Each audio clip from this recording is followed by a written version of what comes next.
Banyak pihak menyayangkan pembangunan proyek gerbang wisata Toronipai di Kota Kendari yang tidak sesuai dengan anggaran pembangunannya yang fantastis yakni 33 miliar rupiah. Kita kupas bersama Muhammad Abbas dari Forum Penyuluh Anti Korupsi Sulawesi Tenggara sekaligus akademisi Universitas Halu Oleo Kendari. Selamat petang Pak Abbas. Ya, selamat petang. Pak Abbas, sebenarnya apa yang waktu itu dijanjikan oleh pemerintah daerah dengan biaya 33 miliar rupiah kepada masyarakat? Ya, proyek ini sebenarnya ini dalam rangka pemulihan ekonomi nasional ya. Ini sebagai dalam upaya meningkatkan pendapatan masyarakat di daerah Tronipa sebagai tempat wisata. Tapi patut disayangkan ketika hari ini kita menyaksikan bagaimana proyek itu yang terjadi menelan anggaran 33 miliar kurang lebih seperti itu, tapi hasilnya seperti apa yang kita saksikan. Saya kira dari viralnya kasus ini, aparat penegak hukum saya kira harus turut mengambil bagian tanpa harus menunggu laporan karena ini sudah sangat jelas ada fraud di sana. Ya. Kalau Pak Abbas melihatnya apakah sebenarnya juga ada dugaan yang tidak kesesuaian antara pembangunan atau konstruksi dari gerbang dan juga kenyataannya?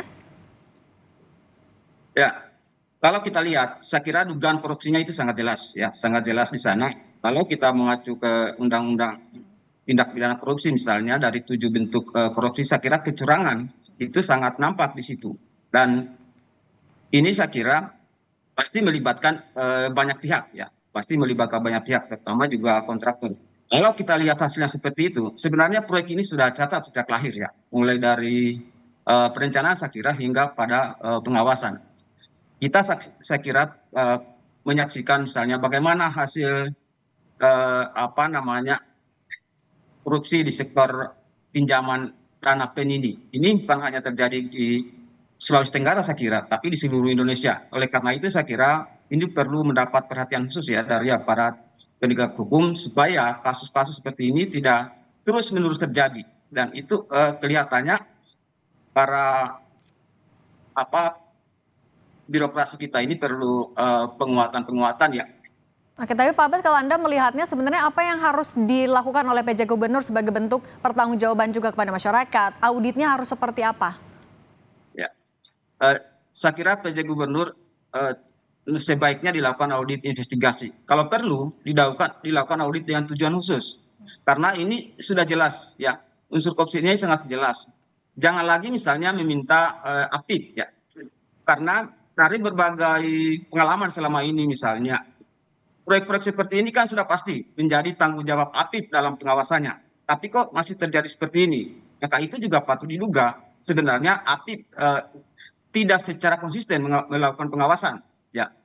Oleh karena itu saya kira audit investigasi atau audit dengan tujuan khusus itu perlu dilakukan supaya bisa kita mengetahui dengan baik apa sebenarnya yang terjadi dengan proyek ini. Dan kalau perlu, jangan hanya di proyek Tronipa, tapi juga tiga-tiganya proyek besar itu. Termasuk perpustakaan internasional, rumah sakit jantung internasional, karena itu satu paket. Apalagi proyek ini itu dananya dari pinjaman yang harus ditanggung oleh masyarakat Sulawesi Tenggara.